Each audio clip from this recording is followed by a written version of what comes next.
اعوذ باللہ من الشیطان الرجیم بسم اللہ الرحمن الرحیم رب اشرح لی صدری ویسر لی امری واحلل عقدۃ من لسانی یفقہوا قولی واجعل لی وزیرا من اہلی رب زدنا علما اللہم فقہنا فی الدین رب یسر ولا تعسر وتمم بالخیر وبک نستعین آمین یا رب العالمین۔ السلام علیکم ورحمۃ اللہ وبرکاتہ۔ کیسی ہیں آپ سب ساتھی؟ اللہ تعالیٰ آپ سب کے گھروں میں خیر و عافیت رکھے اور تمام بیماروں کو شفاء کاملہ عاجلہ عطا فرمائے۔ جن جن بہنوں نے اپنے بیماروں کی کے لیے دعا کا کہا، اللہ تعالیٰ ان تمام بیماروں کو بہترین صحت عطا فرمائے اور ہم سب کے دلوں کو راحت اور سکون پہنچائے، آمین۔ الحمدللہ ہم نے سورۃ توبہ کا آغاز کیا تھا اور اس کی آیت نمبر 24 تک ہم نے تفسیر مکمل کی تھی، اور اس سورہ کے شروع میں ہم نے پڑھا کہ اللہ تعالیٰ نے آغاز میں ہی آیت نمبر 1 میں ہی تمام مشرکین سے اعلان برات کیا ہے، یعنی لا تعلقی کا اظہار کیا ہے، اور ان کو وارننگ دی ہے کہ اگر وہ اپنے آپ کو تبدیل کر کے دین اسلام میں داخل ہو جاتے ہیں اور توبہ استغفار کر لیتے ہیں تو پھر ان کے ساتھ نرمی کا معاملہ ہوگا، اور اگر وہ ایسا نہیں کرتے تو پھر اللہ اور اللہ کا رسول ان کے ہر عمل سے بری الذمہ ہیں، پھر ان کے لیے کسی بھی قسم کی رحم کی توقع وہ لوگ نہ کریں، اور ماسوائے حرمت کے مہینوں کے باقی ہر لمحہ ہر وقت جہاں بھی وہ مسلمانوں کے ساتھ ان کا مڈبھیر ہوگی تو مسلمان ان کو منہ توڑ جواب دیں گے۔ اسی طرح آج کی جو ہم آیات پڑھیں گے، اس میں پچھلے تمام رکوع جو ہم نے پڑھے، سورہ توبہ کے بھی، سورہ انفال کے بھی، تو سورہ اس میں غزوہ بدر کا ذکر تھا۔ آج ہم جو آیتیں پڑھیں گے اس میں غزوہ حنین کا ذکر کیا جا رہا ہے۔ آئیے اس کا آغاز کرتے ہیں۔ اعوذ باللہ من الشیطان الرجیم لقد نصرکم اللہ فی مواطن کثیرۃ ویوم حنین۔ اللہ اس سے پہلے بہت سے موقعوں پر تمہاری مدد کر چکا ہے، اور حنین کے دن بھی تمہاری مدد کی تھی، جبکہ تمہیں اپنی کثرت پر ناز تھا، مگر وہ کثرت تمہارے کسی کام نہ آئی، اور زمین اپنی فراخی کے باوجود تم پر تنگ ہو گئی اور تم پیٹھ دکھا کر بھاگ کھڑے ہوئے۔ پھر اللہ نے اپنے رسول پر اور مومنوں پر تسکین نازل فرمائی اور ایسے لشکر اتارے جو تمہیں نظر نہیں آتے تھے، اور کافروں کو سزا دی، اور کافروں کا یہی بدلہ ہے۔ پھر اس کے بعد اللہ جسے چاہتا ہے توبہ کی توفیق دے دیتا ہے، اور وہ درگزر کرنے والا اور رحم کرنے والا ہے۔ اب یہاں پر ہم سب سے پہلے غزوہ حنین کے اسباب کی طرف تھوڑی سی نگاہ کرتے ہیں۔ حنین مکہ اور طائف کے درمیان ایک مقام ہے جہاں فتح مکہ کے بعد شوال 8 ہجری میں حق و باطل کا ایک بہت بڑا معرکہ پیش آیا تھا۔ عرب کے اکثر بدوی قبائل اس انتظار میں تھے کہ اگر محمد صلی اللہ علیہ وسلم قریش پر غالب آ گئے اور مکہ فتح ہو گیا تو بلا شبہ وہ پیغمبر ہیں اور ان کی دعوت کو قبول کر لینا چاہیے۔ چنانچہ مکہ کی فتح کے بعد بہت سے قبائل خود بخود آپ صلی اللہ علیہ وسلم کی خدمت میں حاضر ہو کر اسلام لے آئے، لیکن حوازن اور ثقیف یہ 2 قبیلوں کا معاملہ دوسرے قبائل کے بالکل برعکس تھا۔ یہ قبائل نہایت جنگجو اور فنون حرب و ظرف کے خوب ماہر تھے، اپنے آپ کو وہ ایکسپرٹ سمجھتے تھے، اور جو اسلام کو غلبہ حاصل ہوتا تھا، یہ قبائل اس غلبہ کو اپنی ریاست و اقتدار کے لیے خطرہ سمجھ کر اور بھی زیادہ سیخ خواہ ہو جاتے تھے اور غیظ و غضب کا اظہار کرتے تھے۔ مکہ کی فتح کے بعد ان دونوں قبائل نے باہمی اتفاق سے یہ پروگرام بنا لیا کہ اس وقت مسلمان مکہ میں جمع ہیں، اسی مقام پر ان پر ایک بھرپور حملہ کر کے ان کا زور ابھی سے توڑ دیا جائے۔ ان لوگوں کے جوش و خروش کا یہ عالم تھا کہ وہ اپنی عورتوں اور بچے بھی ساتھ لے آئے تھے تاکہ کسی کو پسبائی کا خیال ہی پیدا نہ ہو۔ ایک 30 سالہ نوجوان مالک بن عوف ان کا سپہ سالار تھا۔ رسول اللہ صلی اللہ علیہ وآلہ وسلم مکہ میں ہی مقیم تھے کہ آپ صلی اللہ علیہ وسلم کو ان حالات کا علم ہوا۔ فتح مکہ سے تو کچھ مال غنیمت وصول ہی نہیں ہوا تھا۔ اب سوال یہ تھا کہ اس نئی جنگ کے لیے اخراجات کہاں سے آئیں گے؟ آخر آپ صلی اللہ علیہ وسلم نے عبداللہ بن ربیعہ سے 30,000 درہم قرض لیے اور اسلحہ جنگ کے طور پر 100 زرہیں اور ان کے لوازمات صفوان بن امیہ سے مستعار لیے اور ان قبائل سے مقابلہ کے لیے مکہ سے نکل کر ان کی طرف بڑھے، اور حنین کے موقع پر دونوں لشکر آمنے سامنے ہو گئے۔ اس وقت اسلامی لشکر کی تعداد 12,000 تھی، جن میں 9 مسلم بھی شامل تھے، اور دشمن کی تعداد صرف 4,000 تھی۔ مقابلہ ہوا تو ہوازن کے تیر اندازوں نے کمین گاہوں سے اس طرح تیروں کی بوچھار کی اور اس قدر بے جگری سے لڑے کہ اسلامی لشکر کے جو آج اپنی تعداد کثرت پر نازاں ہونے کی وجہ سے کچھ بے خوف اور لاپرواہ سے ہو رہے تھے، ان کے چھکے چھوٹ گئے اور ان کے پاؤں اکھڑ گئے اور راہ فرار اختیار کی، حتیٰ کہ ایک وقت ایسا بھی آیا جب آپ صلی اللہ علیہ وسلم اکیلے دشمن کے سامنے کھڑے رہ گئے۔ اس وقت آپ صلی اللہ علیہ وسلم نے جس قدر جرأت اور بہادری کا مظاہرہ کیا، اس کا اندازہ ہم کچھ احادیث سے دیکھتے ہیں۔ سیدنا برا بن عازم کہتے ہیں کہ ہم مال غنیمت پر ٹوٹ پڑے اور دشمن نے ہم پر تیر برسانے شروع کر دیے۔ سیدنا انس فرماتے ہیں کہ حنین کے دن آپ صلی اللہ علیہ وسلم کے ساتھ 10,000 مجاہدین کے علاوہ طلقاء، یعنی وہ لوگ جنہیں فتح مکہ کے بعد معافی دی گئی تھی، وہ بھی ساتھ تھے۔ وہ سب آپ صلی اللہ علیہ وسلم کو چھوڑ گئے اور آپ صلی اللہ علیہ وسلم اکیلے رہ گئے۔ سیدنا عباس رضی اللہ تعالیٰ عنہ فرماتے ہیں کہ حنین کی جنگ میں میں رسول اللہ صلی اللہ علیہ وسلم کے ساتھ تھا۔ میں اور ابو سفیان بن حارث دونوں رسول اللہ صلی اللہ علیہ وسلم کے ساتھ رہے۔ ہم نے آپ صلی اللہ علیہ وسلم کو نہیں چھوڑا۔ آپ اپنے سفید خچر پر سوار تھے جو آپ صلی اللہ علیہ وسلم کو فروا بن نغاثہ نے ہدیہ کیا تھا۔ جب کفار اور مسلمانوں کا مقابلہ ہوا تو مسلمان پیٹھ پھیر کر بھاگے، مگر رسول اللہ صلی اللہ علیہ وسلم اپنے خچر پر کفار کی طرف جانے کے لیے ایڑ لگانے لگے۔ میں رسول اللہ کے خچر کی لگام تھامے پکڑے ہوئے کھڑا تھا کہ کہیں وہ تیزی سے دشمن کی طرف نہ چلا جائے، اور ابو سفیان رسول اللہ صلی اللہ علیہ وسلم کے ساتھ ساتھ تھے۔ آپ صلی اللہ علیہ وسلم نے مجھے فرمایا، عباس، اصحاب شجرہ کو آواز دو، کیونکہ میں بلند بانگ تھا۔ میں نے بلند آواز سے پکارا، اصحاب شجرہ کہاں ہیں؟ آواز سنتے ہی وہ اس طرح لوٹ آئے جیسے گائے اپنے بچوں کے پاس آتی ہے۔ وہ یہ کہہ رہے تھے کہ ہم حاضر ہیں، ہم حاضر ہیں۔ انصار کو یوں بلایا گیا، یا معشر الانصار، یا معشر الانصار۔ پھر بنو حارث بن خزرج پر بلانا ختم ہوا، انہیں یوں بلایا گیا، اے بنو حارث بن خزرج، اے بنو حارث بن خزرج۔ رسول اللہ صلی اللہ علیہ وسلم اپنے سفید خچر پر سوار تھے اور اونچے ہو کر لڑائی دیکھ رہے تھے۔ سیدنا برا بن عازب فرماتے ہیں کہ جب لوگوں کو ندا دی گئی، اس وقت آپ صلی اللہ علیہ وسلم یہ شعر پڑھ رہے تھے، انا النبی لا کذب، انا ابن عبد المطلب، اور فرما رہے تھے کہ اے اللہ اپنی نصرت نازل فرما۔ اللہ کی قسم، جب جنگ شدت اختیار کر جاتی تو ہم آپ صلی اللہ علیہ وسلم کے ذریعے اپنا بچاؤ کرتے، یعنی آپ صلی اللہ علیہ وسلم کے پیچھے ہو جاتے تھے، اور ہم میں بہادر وہ تھا جو آپ صلی اللہ علیہ وسلم کے برابر کھڑا رہتا۔ جب آپ صلی اللہ علیہ وسلم کی پکار پر مہاجرین و انصار اور سب کے سب آپ کے گرد جمع ہو گئے تو اس وقت تک اپنی کثرت پر نازاں ہونے کی بو دماغوں سے نکل چکی تھی۔ پھر ہم سب جم کر لڑے، اللہ کی مدد شامل حال ہوئی تو اللہ نے مسلمانوں کو فتح نصیب فرمائی۔ اس جنگ میں مسلمانوں کو بہت سا مال غنیمت بھی حاصل ہوا اور بہت سی لونڈی غلام بھی بنائے گئے، کیونکہ یہ لوگ اپنے بیوی بچوں کو بھی ساتھ لائے تھے۔ گویا جس چیز کو وہ حوصلہ افزائی کے لیے لائے تھے، وہی چیز اللہ نے ان کے لیے وبال جان بنا دی تھی۔ آیت 26، ثم انزل اللہ سکینتہ علی رسولہ وعلی المؤمنین۔ پھر اللہ نے اپنے رسول پر اور مومنوں پر تسکین نازل فرمائی اور ایسے لشکر اتارے جو تمہیں نظر نہیں آتے تھے، اور کافروں کو سزا دی، اور کافروں کا یہی بدلہ ہے۔ پھر اس کے بعد اللہ جسے چاہتا ہے توبہ کی توفیق دے دیتا ہے، اور وہ درگزر کرنے والا اور رحم کرنے والا ہے۔ اب یہاں پہ ان آیات میں بتایا جا رہا ہے کہ اللہ تعالیٰ نے پھر غزوہ حنین میں مسلمانوں کی کس طرح سے مدد کی۔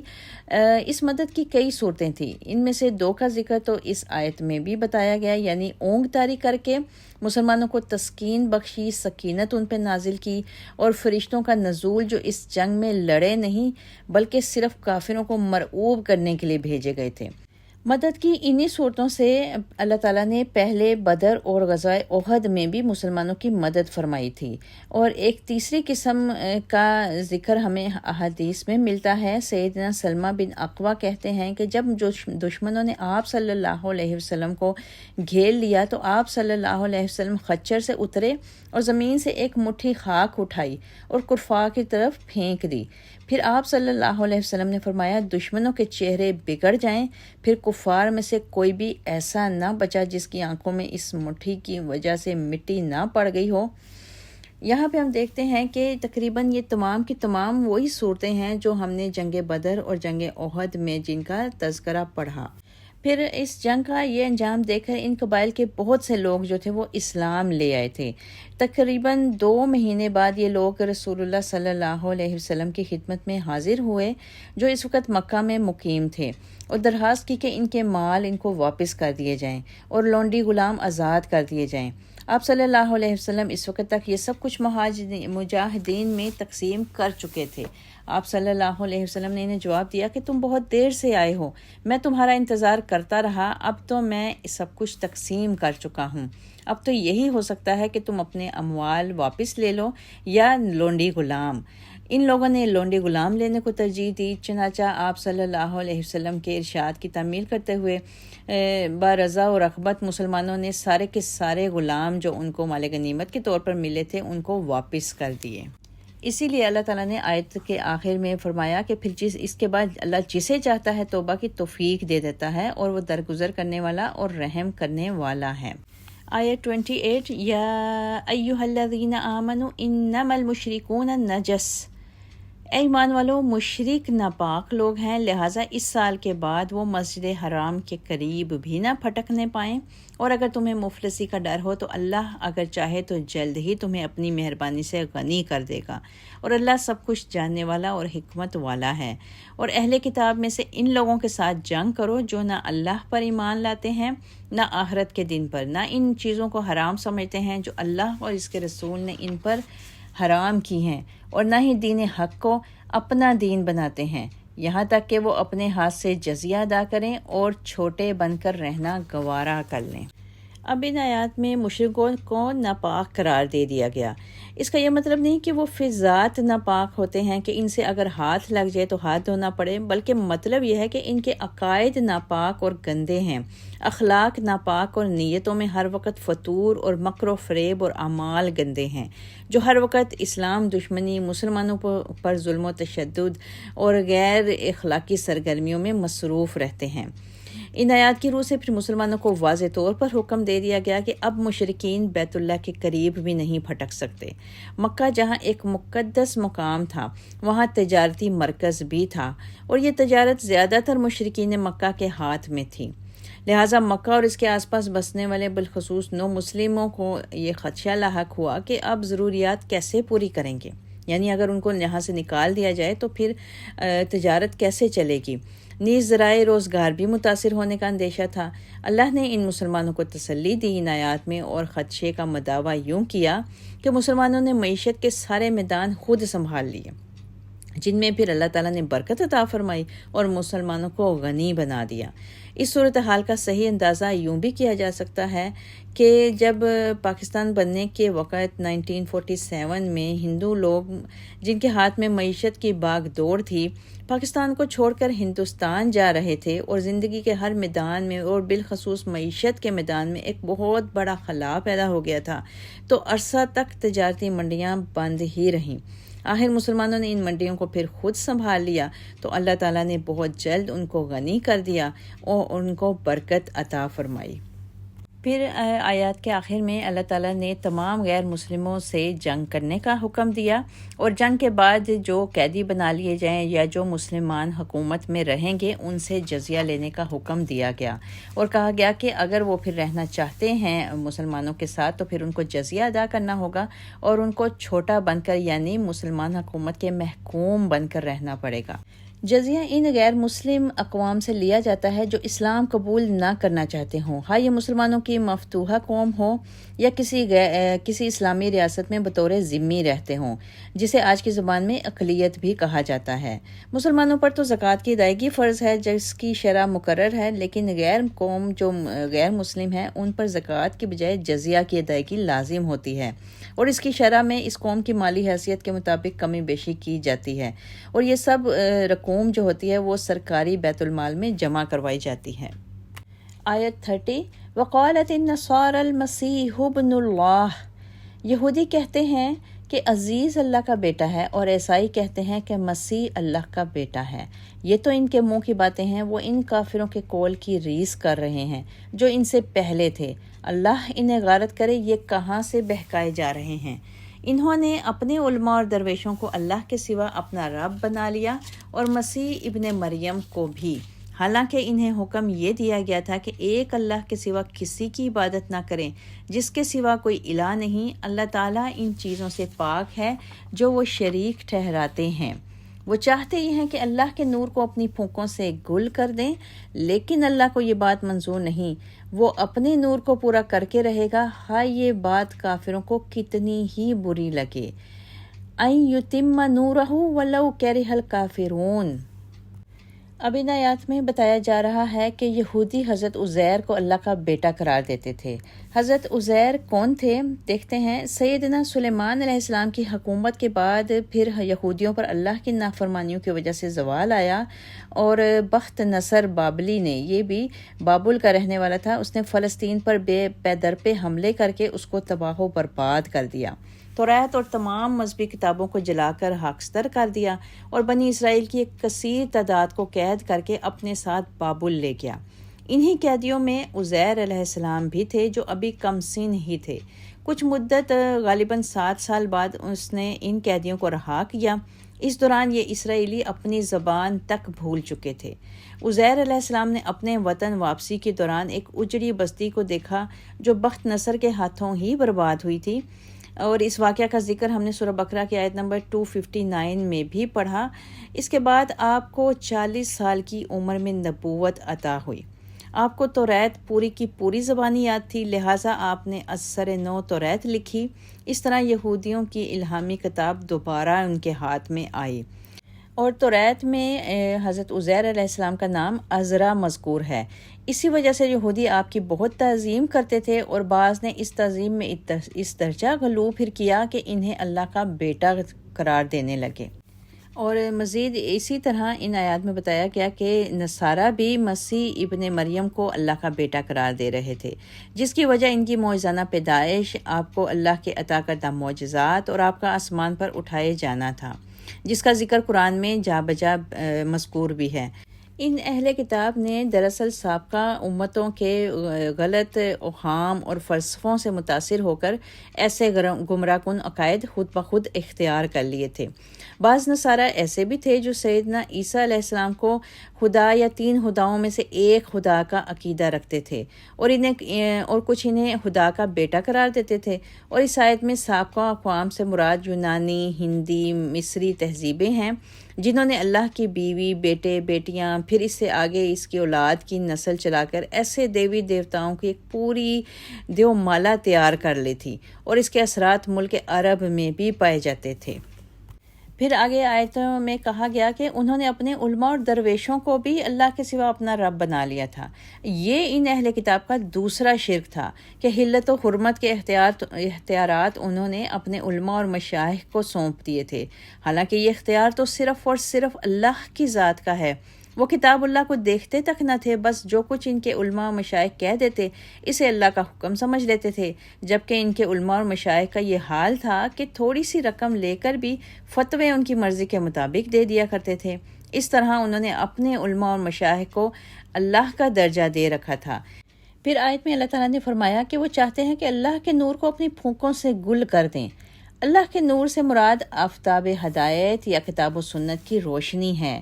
جس طرح سورج کی روشنی کو پھونکوں سے بجھایا یا ماند نہیں کیا جا سکتا، اس طرح ان کافروں کی غیر اخلاقی سرگرمیوں سے، ان کے لوگ اعتراضات سے، ان کی آیات الہی میں شبہات پیدا کرنے سے یا اللہ کی آیات، اللہ کے رسول اور مسلمانوں کا مذاق اڑانے سے دین اسلام کی راہ کو روکا نہیں جا سکتا، جسے اللہ ہر صورت میں پورا کرنا چاہتا ہے۔ اور یہ تو یقینی بات ہے کہ کافروں کو اسلام کی ترقی ایک آنکھ بھی نہیں بھاتی تھی، ہر ترقی کے قدم پر وہ جل بھن کے رہ جاتے تھے، لیکن اللہ تعالیٰ نے ان آیتوں میں کافروں پر یہ واضح کر دیا کہ یہ ایک اٹل حقیقت ہے کہ اللہ کے نور کو کسی بھی صورت میں گل نہیں کیا جا سکتا۔ وہ روشن ہے اور ہمیشہ روشن رہے گا، اور روشن ہو کے اپنی روشنی ہر طرف بکھیرتا رہے گا۔ آیت 33 هو الذی ارسل رسولہ بالہدی ودین الحق، وہی تو ہے جس نے اپنے رسول کو ہدایت اور سچے دین کے ساتھ بھیجا تاکہ اس دین کو سب ادیان پر غالب کر دے، خواہ یہ بات مشرکوں کو کتنی ہی ناگوار ہو۔ اے ایمان والو، یہودیوں کے اکثر عالم اور درویش لوگوں کے مال ناجائز طریقوں سے کھاتے اور اللہ کے راستے سے روکتے ہیں۔ جو لوگ سونا اور چاندی جمع کر کے رکھتے ہیں اور اسے اللہ کی راہ میں خرچ نہیں کرتے، اے نبی انہیں آپ دردناک عذاب کی خوشخبری دے دیجیے۔ جس دن اس سونے اور چاندی کو جہنم کی آگ میں تپایا جائے گا، پھر اس سے ان کی پیشانیوں، پہلوؤں اور پشتوں کو داغا جائے گا اور کہا جائے گا یہ ہے وہ خزانہ جو تم نے اپنے لیے جمع کر رکھا تھا، لہٰذا اب اپنی جمع شدہ دولت کا مزہ چکھو۔ اب یہاں پر آیت کے شروع میں کہا گیا کہ وہی اللہ ہے جس نے اپنے رسول کو ہدایت اور سچے دین کے ساتھ بھیجا تاکہ تمام دوسرے دینوں پر غالب کر دے۔ اس کا مطلب یہ نہیں کہ اللہ نے رسول اس لیے بھیجا کہ ساری دنیا کو مسلمان ہی بنا کے چھوڑے، بلکہ مطلب یہ ہے کہ دنیا میں جو دین یا نظام زندگی رائج ہیں، ان سب پر بلحاظ عقل اور دلیل اور حجت کے ساتھ اسلام کی بالادستی کو قائم کیا جائے۔ مثلاً دور نبوی میں یہودیت ایک دین تھا، عیسائیت، مجوسیت، منافقت، سائبت اور مشرکین کا دین، ان سب ادیان کے عقائد الگ الگ تھے، اور انہی عقائد کی مناسبت سے ان کا پورا نظام زندگی ترتیب پاتا تھا۔ رسول اللہ صلی اللہ علیہ وسلم کی بعثت کا مقصد اللہ کے نزدیک یہ تھا کہ ان تمام باطل ادیان کے جو زندگی کے نظام کار ہیں، ان پر اسلام کی برتری اور بالادستی قائم کر دی جائے، اور عقل اور دلیل و حجت کے لحاظ سے اسلام کی یہ بالادستی، یہ برتری آج تک قائم بھی ہے۔ اور اب بیرون عرب جو باطل دین ہیں، ہندوازم، سکھزم، بدھزم، جمہوریت اور اشتراکیت وغیرہ، ایسے سب دینوں پر اسلام کی برتری اور بالادستی کو بلحاظ دلائل ثابت کرنا آج کے علماء اسلام کا سب سے اہم ترین فریضہ ہے۔ یہ تو نظریاتی برتری ہوئی، اور سیاسی برتری کے لحاظ سے بھی اللہ تعالیٰ نے اسے کئی صدیوں تک مسلمانوں کو پوری دنیا پر اسلام کو غالب رکھا۔ بعد میں جب مسلمانوں میں اخلاقی تنزلی اور انتشار رونما ہوا تو مسلمانوں سے پھر یہ نعمت چھین لی گئی، اور بہت سے علاقوں میں پھر مسلمان دوسروں کے محکوم بن گئے۔ اور دین اسلام کا یہ اصول بھی ہے کہ جب تک اور جہاں تک مسلمان اپنے نظام زندگی اسلامی نظریات کے مطابق ڈھالیں گے، اسی حد تک مسلمانوں کو غیر مسلم اقوام پر سیاسی بالادستی اور برتری حاصل ہوگی، اور جہاں مسلمان اپنے اسلامی نظریات سے منہ پھیریں گے، اللہ تعالیٰ کی حکم عدولی کریں گے، تو پھر غیر مسلم قومیں ان پر غلبہ حاصل کر لیں گی، اور یہ سب کچھ مسلمانوں کی عملی کوتاہیوں کی وجہ سے ہوتا ہے۔ پھر آیات میں آگے یہودیوں کے عالموں اور درویشوں کے وہ ناجائز طریقے بتائے گئے کہ وہ کس طرح سے اپنے ناجائز طریقوں سے لوگوں کا مال کھاتے تھے اور اللہ کے راستے سے روکتے تھے۔ ایک تو ان کا ناجائز طریقہ یہ تھا کہ انہوں نے سود کو جائز قرار دے دیا تھا، اور بالخصوص غیر یہودیوں سے سود وصول کرنا وہ نیکی کا کام سمجھتے تھے، اور اس کے علاوہ غیر یہودیوں کے مالوں میں سے جس جائز و ناجائز طریقے سے ہاتھ لگ جائیں وہ ان کے لیے نزدیک حلال اور طیب تھا۔ رشوت لے کر غلط فتوے دیتے تھے، نجات نامے فروخت کرتے تھے، حرام کردہ چیزوں مثلاً چربی کو پگھلا کر ان کی قیمت کھا لیتے تھے، شادی یا غمی کی کوئی بھی رسم ہو اس میں اپنا حصہ اور اپنے نذرانے وصول کرتے تھے، اور ان کی یہی کارستانیاں جو بالواسطہ اللہ کے دین میں رکاوٹ کا سبب بن جاتی تھیں، ان سب چیزوں کا اللہ تعالیٰ نے ان آیات میں ذکر کیا کہ یہ جس بھی ناجائز طریقے سے یہ مال کھاتے ہیں، یہ سب اللہ کے دین کو روکنے کے طریقے ہیں۔ پھر مزید ان آیات میں سونا اور چاندی جمع کر کے رکھنے والوں کے لیے سخت وعید سنائی گئی کہ اگر وہ اپنے پاس مال رکھتے ہیں، خزانہ رکھتے ہیں، سونا چاندی رکھتے ہیں، لیکن وہ اس کو اللہ کے راستے میں خرچ نہیں کرتے، یعنی ان کی زکوٰۃ نہیں دیتے، تو ان کے لیے بہت سخت قسم کے عذاب کی نشاندہی کی گئی اس آیات میں۔ اس کے علاوہ ہم حدیث میں بھی پڑھتے ہیں کہ آپ صلی اللہ علیہ وسلم نے فرمایا، جو سونے اور چاندی کا مالک اس کا حق ادا نہیں کرے گا تو قیامت کے دن اس کے لیے آگ کے تختے بنائے جائیں گے، پھر انہیں دوزخ کی آگ سے خوب گرم کر کے اس کے پہلو، پیشانی اور پیٹھ پر داغ لگائے جائیں گے۔ جب وہ ٹھنڈے ہو جائیں گے تو دوبارہ گرم کیے جائیں گے، اور اس دن مسلسل یہی ہوتا رہے گا جس کی مقدار 50,000 سال ہے۔ بلاخر جب بندوں کا حساب ہو جائے گا تو یا تو اسے جنت کا راستہ بتا دیا جائے گا یا دوزخ کا۔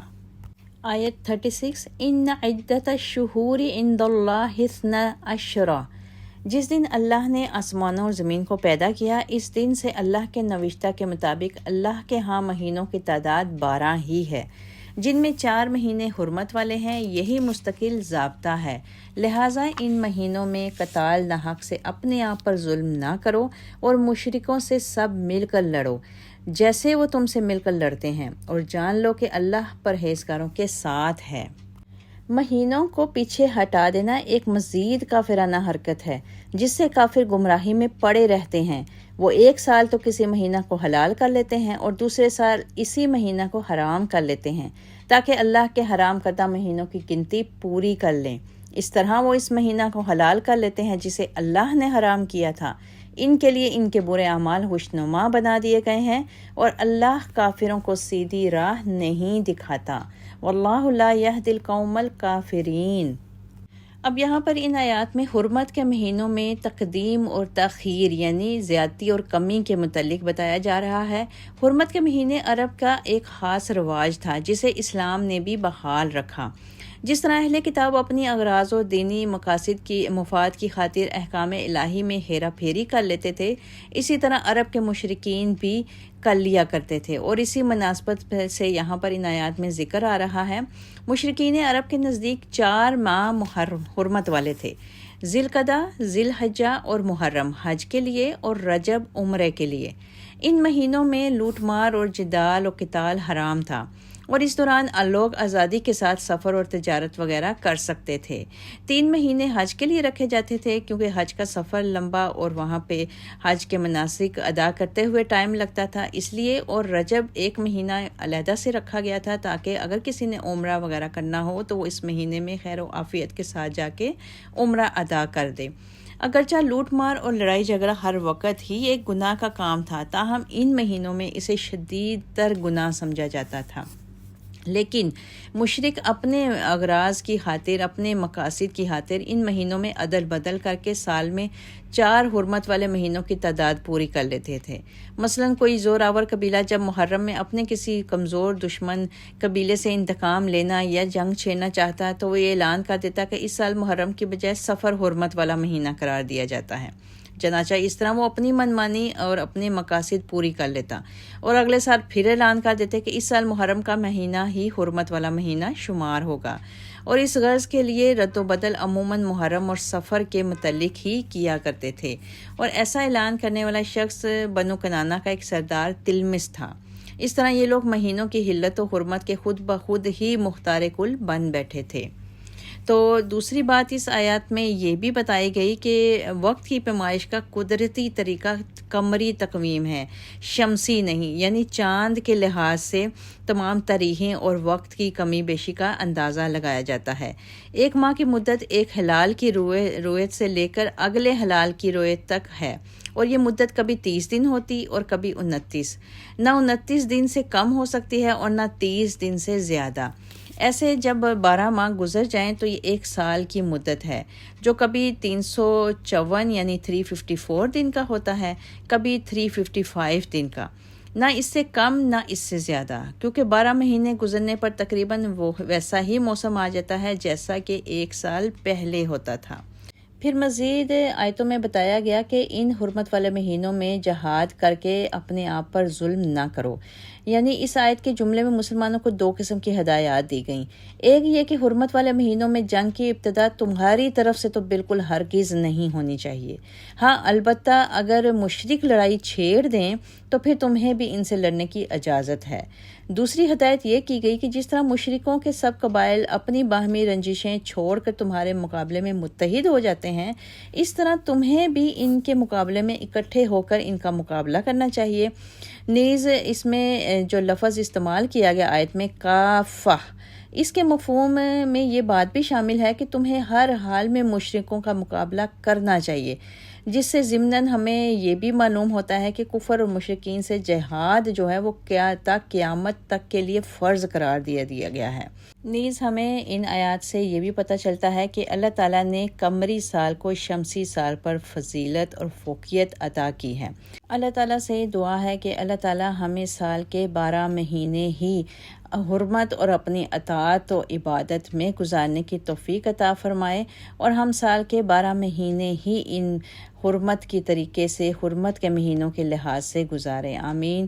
وآخر دعوانا ان الحمد للہ رب العالمین۔ سبحان ربک رب العزت عما یصفون وسلام علی المرسلین والحمد للہ رب العالمین وما علینا الا البلاغ۔